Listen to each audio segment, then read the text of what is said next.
We're getting into it. Just off the jump, it's into the festive season, and we've been having Wealth Wednesday conversations for a minute now and asking ourselves, okay, so how do we get into this? And that's the conversation that we'll be having this morning. And our guests already here in the studio was to say a big good morning to them. No stranger, that's for sure. Ouma Orero is the head of wealth products at Kenya and East Africa Standard Chartered, and Khushboo Dhutia is the head of investment advisory Kenya and Uganda Standard Chartered. Good morning to both of you. Morning. Karibu Sana, thank you for being here again this morning. It's good to start to look into this conversation about, okay, getting into the festive season and where are we going to be with all of that. So, wealth management, and I'm just going to go off with that because people say, okay, so who do I talk to? Where do I start? wealth.kenya@sc.com. Send an email. The folks are going to come back to you and say, look, where are you? Where do you want to start? Where do you want to go? Let's see how we can hold your hand and help you do that. So our friends from Standard Chartered are here this morning again, and we'll be going into that conversation. But how about we welcome you in true situation room style? CT is in Angola this week, and he's got pros from Angola. So tell us what you think about those and how we can relate to them. Yes? Yes. When there is no enemy within, the enemy outside can do you no harm.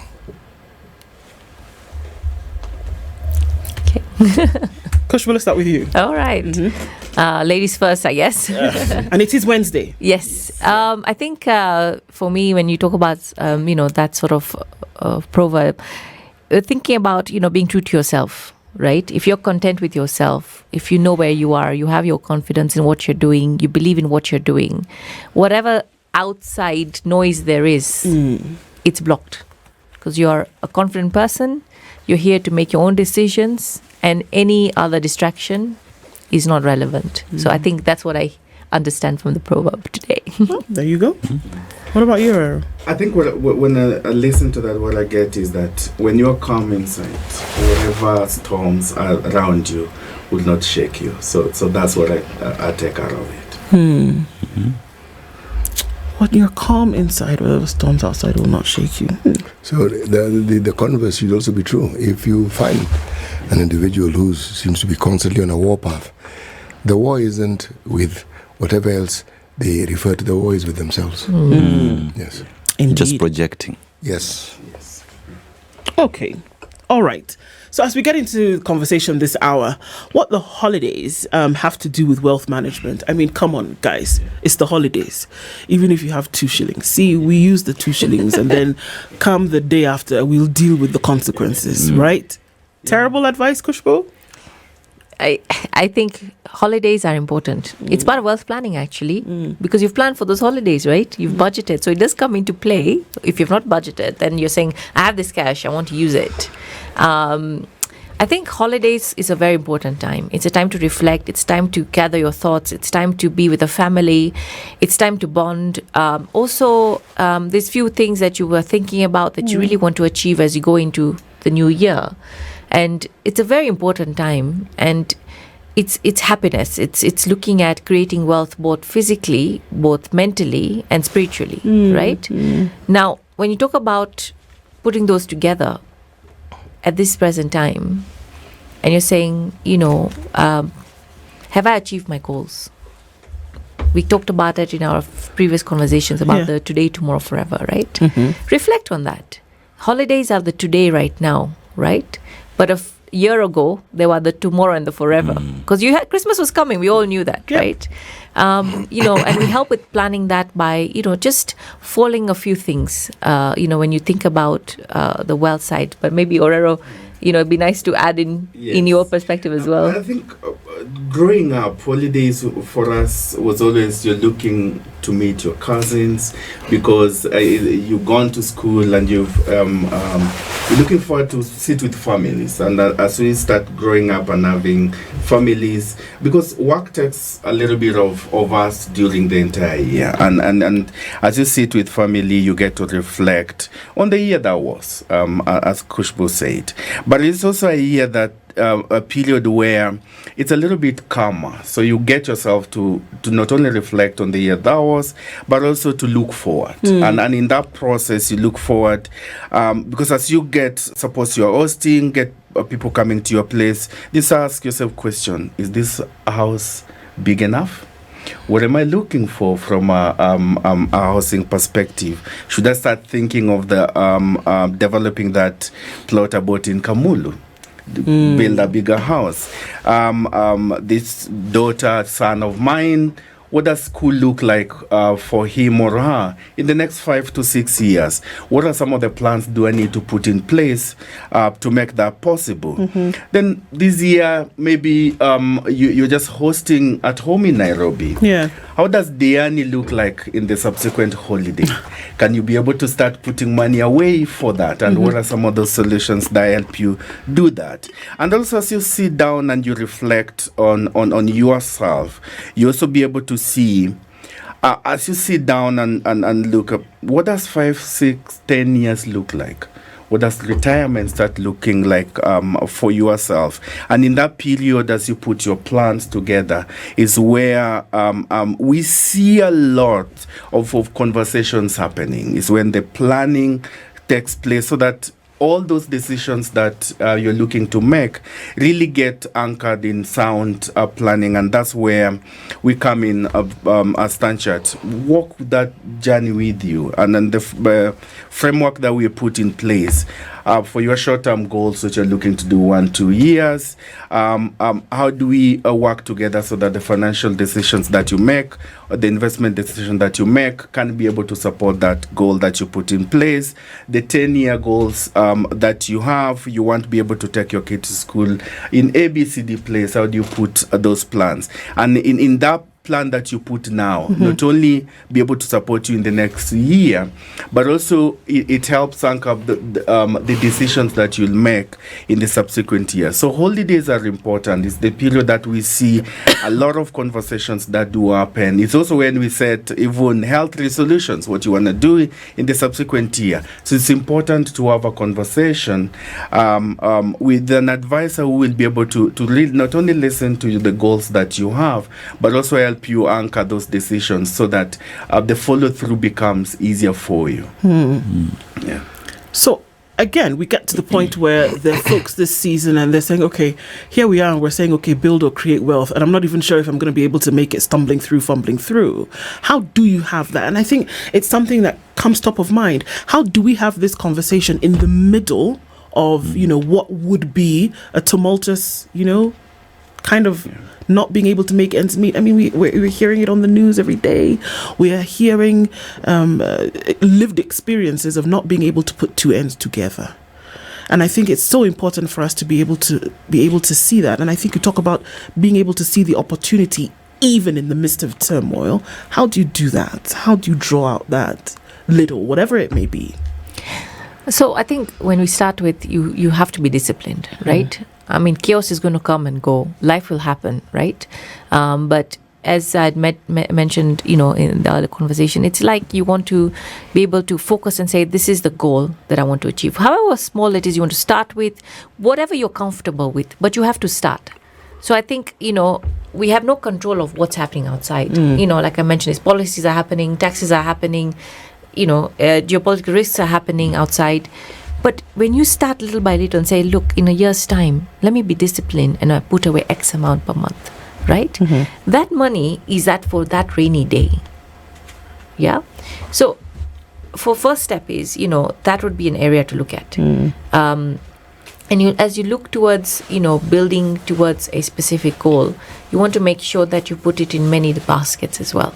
So you talk about looking at what are my baskets looking like? I have land, right? I have money market options, which I can access when I need to. I have bonds, both locally, internationally. I have some dollar investments as well to get my income, right?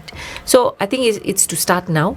It's to build that goal in mind, that in 2 years or 3 years' time. And sometimes I get asked, well, that's too far. I'm like, who remembers COVID? It was 4 years ago. If you started, you would be 4 years on and you would have had the pot of money right now saved away, right? With all the chaos that's happened in those from COVID to now.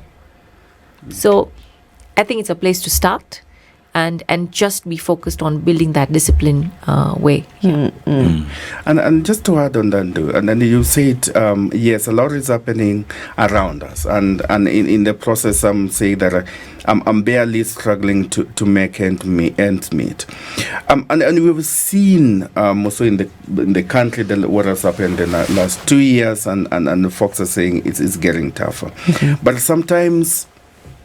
What and Kush is talking about, when you step back, when it's tough, then you'll be able to see, you start separating what are my wants and needs, right, to get through the process. If I was used to getting a takeout every weekend, maybe that takeout needs to be once a month. How do you cut some of those expenses that and you can't be able to do without, to be able to set yourself? Because there are things that in your space you might not be able to control immediately, but the decisions that you make helps you go through them and be able to build. And that's what we're saying. Yes, there are things that will happen to you. When you sit down and reflect, this is where the space where I am. This is the space where I need to be, and this is what has happened to me. When you're looking at your financial planning, then you'll be able to clearly document what exactly can I be able to cut off, what can I be able to cut back on. You won't be able to cut back on your children's education. You have to pay that rent. But some of the things you might not be able to cut back on, and so that you ground yourself and build from there, which is really critical. And sometimes some of those decisions become really difficult to make, and that's where you need someone else to speak to, a sounding board. You will say, this is what's going on. As my relationship manager, this is the space where I am at the moment. What can we be able to look at? And that helps you be able to think it through and put it in perspective and build on it. And you'll get yourself looking back a year to, how did I get myself for that situation? It's really important to do that, and you'll get yourself out of it. Yeah. Sorry, when a question is asked, and the reference point is the difficult times in which we now find ourselves, there is the underlying assumption that the only time you can actually make investments is when times are good. Is that really true? Not necessarily. It's not always when times are good. It's not always when times are good. And the way I'll answer that is, for example, I've never made investment now. I'm earning a salary, and I live through month on month. And you see, I'm barely making ends meet. When you make that decision and sit down and plan, you will be able to get pockets of opportunity on what you have at the moment to make that decision to start. So it's not necessarily that you have abundance of money that you start putting away. For most of us, that's not the way it is. It's starting with that 500 shillings you put away in the money market fund. That goes to 1,000 shillings. When you look at your portfolio, your statement, I made an extra 3 shillings. Then you find pockets of opportunity. If I cut going out this weekend and I put that 5,000 shillings away, then that changes the whole thing. So it's not necessarily that you will always make money when times when times are good for you.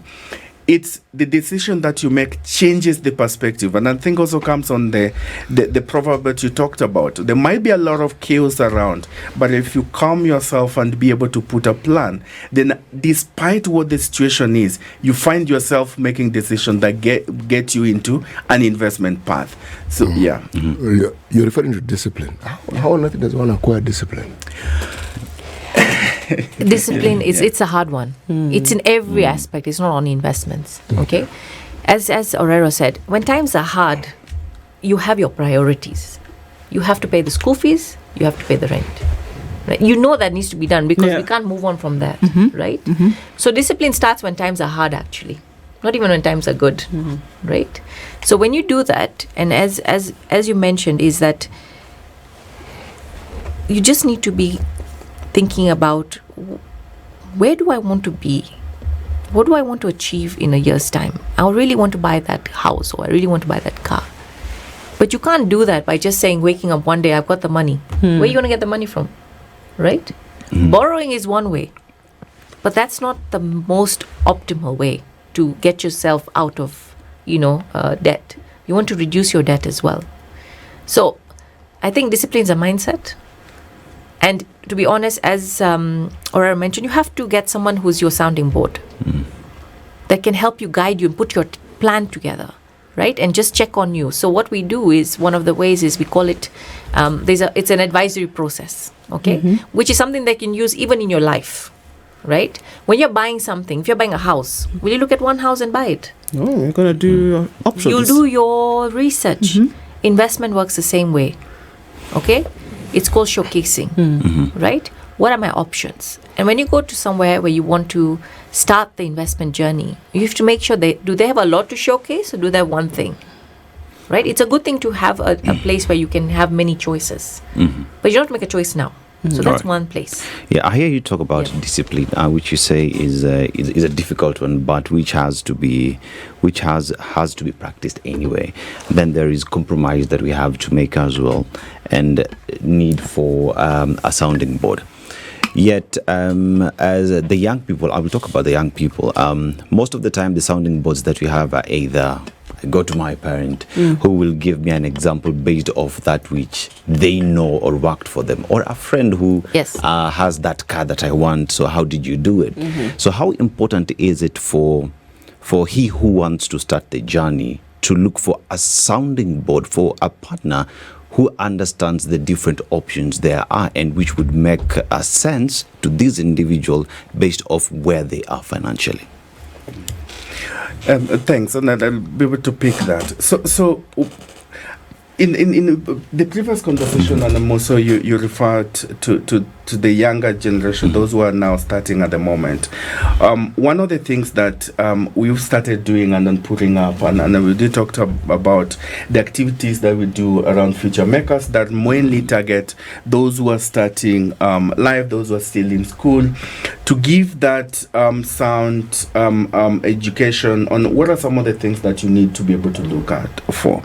And we do have a series of webinars that talks about financial education, and that helps when you seek information and information is provided as we do with Future Makers. Then you'll be able to separate. Remember, we talk about what are your wants, what are your needs. Having that that car is important. But is it what you really need when you are 25, 26? Can you start being able to put something away when you want to own your home? Are you married? Are you going to look to get married? How does your 2 years look like having a child and all that? Where will the child education be? So those are the kind of some of the tips that we'll be able to give. And we're starting to see that also happening a lot in the market. And the information that we give is that we, from Stanchart perspective, we hold a number of these webinars. We'd be able to just listen in, dial in, listen in, and that helps you be able to shift through what you get overall, because we are in a consumer-driven economy. So people, you want that first car, you want that. Every weekend, the new phone, and a new phone and stuff like that, but not necessarily what you need. So that's really important to be able to seek to understand. Guidance, and I think when you seek to understand, you develop that discipline to be able to say, this is the path I want to go. There will always be opportunities, or because sometimes when it comes to investing, we do use a lot of emotions when it comes to investing. Then having that sounding board helps you shift the emotions so that you stay true to the goal that you had set at the beginning. So that, yes, there will be opportunities to change a little bit of your goal to meet the opportunity that come, but how do you stay true to that goal is what really important. Are we saying that when you have times like the ones we have where things are actually difficult, that is actually the perfect time to think of investing, creating wealth, simply because discipline has now been forced on you? you can't do what you used to do. It's not as though there's much of a choice. It helps bring everything into perspective. It helps you be able to step back and put that plan. It helps make those decisions anchored on a good plan because already you have lived through the process. If you are earning X and now it's 15% lower, you sat down with an advisor or a relationship manager that help you put that in perspective, and you find yourself still meeting what you actually do need. That will help you create that discipline so that when times change, because we always have those times, we always have the tough times, then you'll have the good times. Now, then when you have those good times, then you have the discipline to put in more towards your investment, towards your future. That's what I would say. Yeah. I think just to add to what Dennis was asking in terms of the young, and I think a lot of the demographics now, they want it quick. They want I want that car like tomorrow, right? Microwave so I'll go generation. borrow, I'll do this because my friend did it. It worked for him. You have to stop and reflect. Yeah, so discover yourself first. What is important to you? What are the values you have, right? Flashy is okay, but it has a place. Maybe not now, maybe you have to wait longer to do that, right? So when you take something that's unbiased, so when you're seeking advice, go to someone who's unbiased, who doesn't know your background, who can unearth your questions and ask you questions saying, let's understand you. What are your needs? What are your goals, right? I know we keep repeating it, but it's important because sometimes that conversation can be clouded by, wow, my friend did it in 6 months. You don't know how he did it. You may not know where he got it from, but he did it, right? But get someone unbiased who can give you something that can help you tailor it to that goal. Okay. And we're into the festive season, and I think a fantastic opportunity to be able to talk about what you'll do in the next couple of days, because guess what? It'll be the new year. And I'm just going to plug it right now, wealth.kenya@sc.com. That's the email you can send. That's the email address you can send a message to. And guaranteed somebody's going to come back to you and start to have that sounding board conversation with you about how you can start to make some of these things happen. Our friends this hour, Khushboo Dhutia is the head of head of investment advisory for Kenya and Uganda, and Ouma Orero is the head of wealth products for Kenya and Uganda as well. And we're looking at some of these issues this morning. Before I went to break, Orero, we talked about, okay, look, maybe what I have in terms of an income, whether it is business, whether it is a job, is not enough for me to then have the thought of being able to put something aside. So then in comes the conversation about multiple income streams. How do I get into that? And thanks, Du. And this goes back to the old adage that you don't put all your eggs in one basket. And where you are at the moment, for example, you might be salaried. Your salary is your source of income, and your salary, what you're getting now, is not necessarily where you will be 10 years from now. And as we started the conversation, we talk about putting down your goals, and as you put down your goals, it helps put in perspective what you want to do in life. Now, if you've had that conversation with your relationship manager, then you put in a plan in place. Your salary gives you the income stream at the moment. Then what next step? You're in Kenya. What you consume is in Kenya. So obviously having investment in Kenya shillings does make a lot of sense. But as you start putting the money away, let's say you start with the money market funds, you put 500 shillings, 1,000, whatever stage where you are, that gives you an additional income stream. The other piece is, from an income perspective, are you looking at only one different asset class? And what I mean is this: if you're earning a salary, that's one source. If you put your investment, let's say, in money market fund, or you put in a government bond, that is a different asset class. Having also property, because property gives you value over a given period of time. If you have property 30, 40 years, the value then is different from where it is at the moment. And you can't be able to use it as a source of wealth transfer into the next generation. That gives you a different asset class to be able to look at. But also, we live in a world which is really interconnected. And this is where do you need to have income in a different currency? For example, we have the CIO signature fund where you can start with $100 every month. That will give you a different income stream in foreign currency. Yeah. So that also be able to start giving you a different source. But the other piece is also, is it only income that you're getting out of Kenya? Can you look at the opportunities in different parts of the world? Southeast Asia, there are companies that are growing up in India. How do you participate in that growth? We have technology that is rising. How do you be able to participate in that growth? That also gives you a different kind of sector that gives you an opportunity to increase your income. Now, these are things that you don't really do in one go. And as you have your 1 year plan, your 10-year plan, it's a multi-decade process.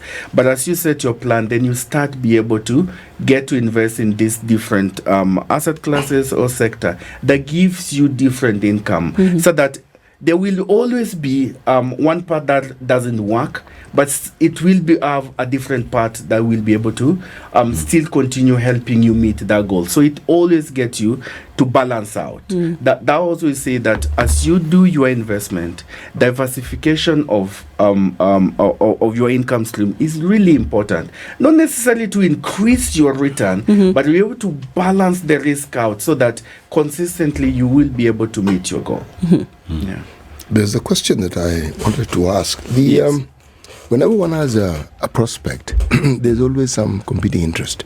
Yeah. Now, when it comes to money, there are many competing interests. Yes.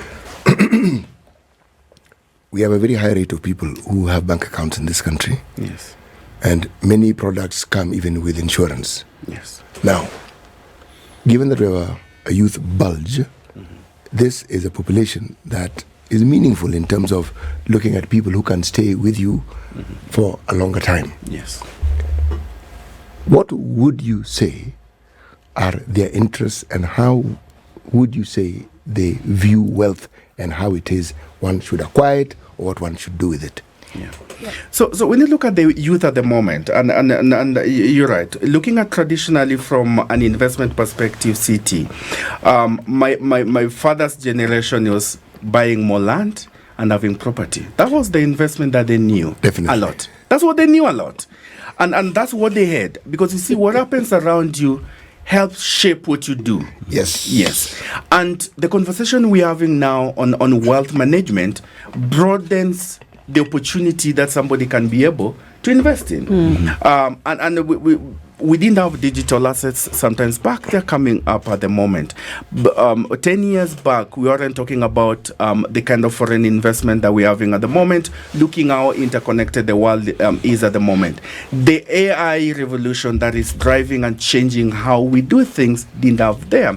Now, what is it that's shaping how the youth are viewing the world is what they are experiencing every day. Because if I'm using a smartphone that has now an AI that can make my life easier, I want to participate in what the opportunity that give me from an investment perspective. That's why when you look at those who are investing, let's say, in digital assets in this part of the world, they tend to be the youth, because they are investing in what they can relate. But also what we see, a number of them are stepping back and be able to see, if I want that, how do I be able to put money so that I can be able to get that investment? Because some of those equity stock might be a little bit more expensive, and then they start small. So the current market shapes their decision. It's our responsibility to help guide that decision. And that's why we say, have a conversation with somebody who say, this is where I see opportunity. This is what you need to do. Because when it comes to investment, the decisions that you make hasn't changed over the period. It's the opportunities that you seek that would be different, but the facets that guides that does not necessarily change. And one of the things that I'm seeing at the moment, when we launched the Shilingi Fund, we thought it will be for a different kind of people that will be able to invest. But I see a lot of young people putting money away. That's where they start their saving culture. When I look at the CIO Signature Fund, those who are putting the $100, the $200 are actually the youth. But what are they putting money on also? They're putting money in investing in technology-driven companies because that's what they relate to. That's what they want to participate in. Some of them are not into land that much. They want to be able to have a lot of control on some of the things that they do. And I think what is really critical is the conversation that helps guide that decision that they make. Yeah. So we're at the point whereby we've said, okay, this is a good time of the year to start having some of these conversations, because maybe you're going to meet more people at this time like-minded than you would through the year, right? So what should the target be, and how can you align these goals? Rather, how can you align the idea of wealth management with goals that you would have in the future? Yeah, look, I think when you think about, and just to add what Orero was saying in terms of, you're seeing more younger, savvy investors. That's what we're seeing. Yeah, I know the listeners on the call, you're younger, you're savvier, you want things instant, right? So, and just to add to that feedback is that sometimes you don't want to speak to somebody. You don't. So how can we help you? So we have two options. You reach out on wealth.kenya@se.com to find out how to use the app. Our app is essentially enabling you as a savvy investor to be able to execute that investment, right? Now, the goal setting is something that whether you are different stages of life, you have to have a goal. I mean, if your goal is to buy a house, that's a goal. So we don't want to complicate it for you, right? So you have to have a conversation if you feel like, look, I need information. Yeah. So get more research information. We have a lot on our website for those younger investors who just want to instantly start investing. They want to read through it because we had the YouTube generation. Everything's on videos. Yep. We have a lot of insights from our SC Wealth Select Insights. You can go on our podcasts. I know we have a podcast that obviously you guys are on it. We also have podcasts on Money Insights. It's 5 to 4 minutes to listen by the markets. So if you want research, there's enough for you. Okay? Now, but you have to do your homework. Whether you're in school now or in 10 years before, homework was always there. Yeah. Right? What is the homework? What do I want? I don't want a fad. I don't want to just follow digital assets as we see what's going on, right? It's a risk. So you need to know your risk and return. High risk normally has a high return as well, but you have to be able to understand that.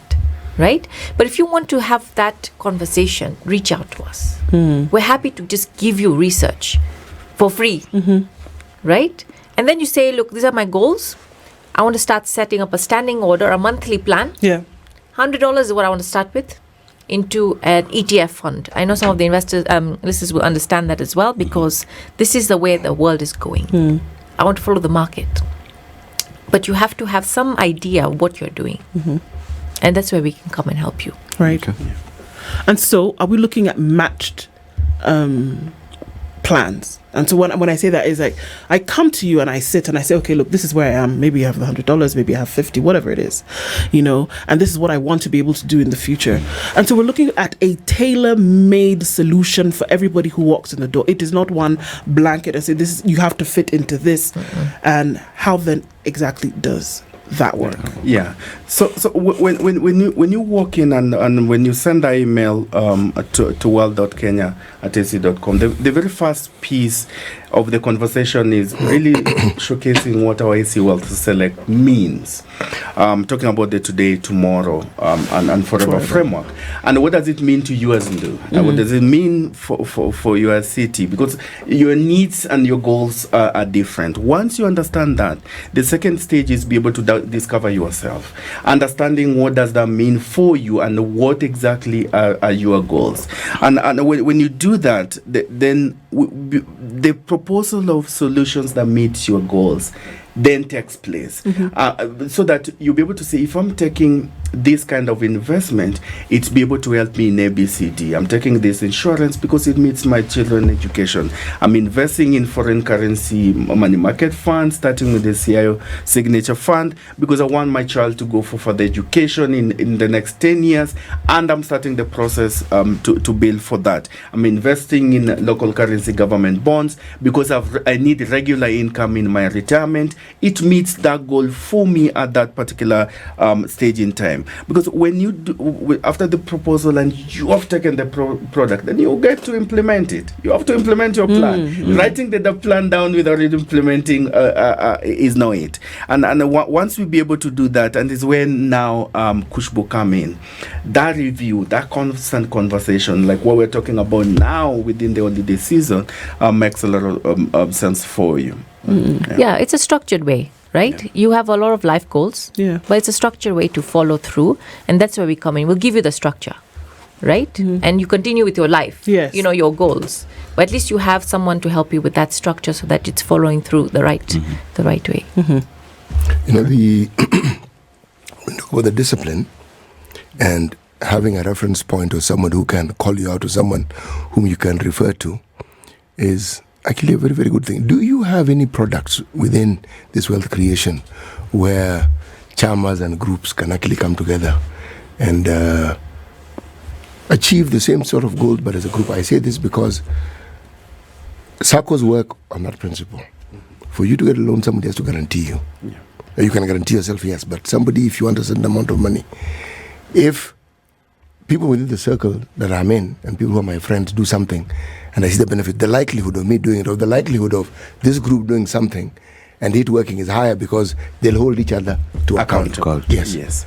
Now, the way we are doing it at the moment is having conversation with like-minded individuals, and as we are having the conversation now at the moment, then you get to invest, because as we said, the planning and the investment, it speaks to your goals and need as an individual. Now for the chamas, it's for the overall collective group and what you do as a chama. That we're building at the moment. For if you run a business, then we also be able to support you to invest if you need a second line of income from an investment perspective.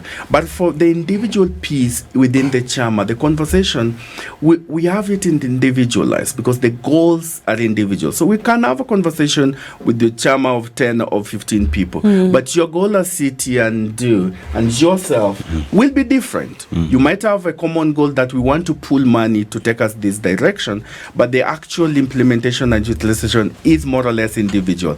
What we're doing is the education in public, but when it comes to advisory and implementation, we want to keep that as individual as possible, because when you're looking at multi-decade goals, that what speaks to you, city, is different from what speaks to me. The reason why I asked the question is the goal is actually to make money.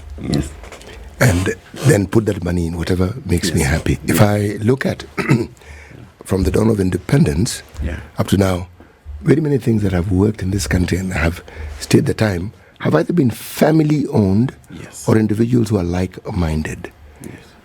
And it has grown. Now, many entities that do the business that you're involved in talk with institutions, organizations, and they even have arrangements. Now, it has to do with loans mostly, where you get some preferential loan understanding because of the relationship the institution has with the bank. Now, this is just a loan. Beyond that loan, there's everything that we've discussed here, which is actually the details, and it's important because it now crystallizes the very things and the options that you may not even have considered when you're thinking of getting money.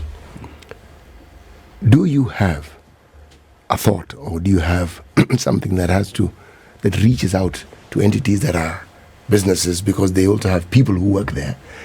Because it makes it easier to talk to these individuals. It also talks the same principle. Yes, I think you get where I'm going with that. Yes, I get where you're going from, and that's what I'm speaking to. When we look at our employee banking proposition that speaks to companies, and that's something that really work for a number of institutions, where we not only work on what exactly is good for the entity and what exactly works for the individuals within the entity, and that it speaks to some of the financial literacy conversation that we do have, that speaks to the individual. And then what you said on what some of the things that have developed the country, because where we were coming from, independence, the cooperative society movement, and that built people. Now we're getting into a different stage, city at the moment, where those independent generations are moving into transferring of that wealth. And that piece is where the legacy planning is taking place at the moment. It's happening at individual level, it's happening at a family level. And then that's why the conversation that happened last week is really critical for all of us to start having at the moment. How do we be able to transfer that wealth into the next generation, so that wealth that these independent generation have made does not end with the generation that gets it. That conversation is starting to become alive at the moment, and that's why the details of the conversation last week, getting law firms, tax firms that are good in this, partnering with them as an institution, so that we can be able to speak and have conversation with the families that are going through this, that you get supported in the process.